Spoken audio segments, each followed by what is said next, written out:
Hari ini kasus kematian akibat virus COVID-19. Kasus positif COVID-19 di Indonesia terus bertambah.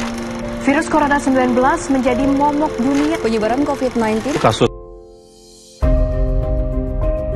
COVID-19 mengintai seluruh jiwa dari berbagai belahan dunia.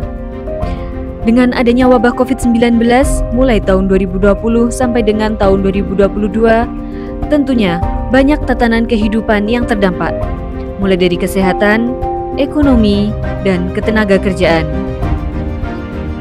Dampak COVID-19 tersebut juga dialami oleh Ibu Yubelia, yang dahulu bekerja di sebuah perbankan dan pada tahun 2022 harus dihadapkan dengan adanya resign massal akibat pandemi COVID-19. Namun, hal ini tidak menghentikan semangat Ibu Yubel untuk terus berkreasi dengan kemampuan backing yang sudah dimilikinya sejak masih bekerja di perbankan.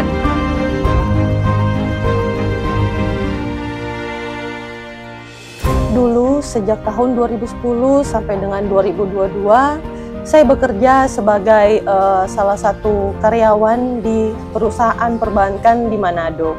Lalu akibat pandemi tahun 2021, pandemi COVID-19 dan juga adanya perubahan dalam perusahaan di mana ada perubahan kepengurusan dan juga pemegang saham, maka muncullah kebijakan baru yaitu resign massal. Nah, saya salah satunya yang ikut dalam program resign massal tersebut. Dan akhirnya saya memutuskan untuk membuka usaha yaitu Elric Cookies. Bakat baking saya ini diturunkan dari mama saya. Memang dari dulu mama saya sudah jago bikin kue, tapi ya hanya sebatas untuk terima order. Nah, kemudian pada saat saya masih bekerja di perbankan, iseng-iseng lah saya membuat kue, kemudian saya berikan kepada teman-teman kantor. Nah, kemudian ternyata respon mereka bagus, mereka menyatakan itu enak dan akhirnya mereka minta untuk dibuatkan lagi. Jadi ada lagi orderan dari teman-teman kantor. Nah, kemudian setelah itu saya melihat juga pangsa pasar di kantor, oh ada penitipan kue yang bisa saya berikan di kantin kantor, jadi saya titipkan ke kantin kantor. Nah, setelah saya resign, saya kembangkan lagi bakat baking saya. Jadi sehingga saya berani untuk memulai menitipkan produk saya, yaitu saya titipkan di satu kios dekat rumah saya. Dan puji Tuhan, sekarang saya rutin kirim kue saya ke 4 kios. Jenis kuenya pun sekarang sudah bertambah variannya.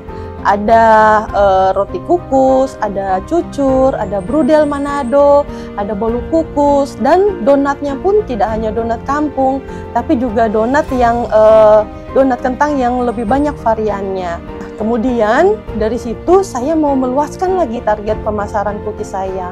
Waktu itu saya dapat info dari komunitas UMKM GPI kalau ada profiling pembinaan UMKM.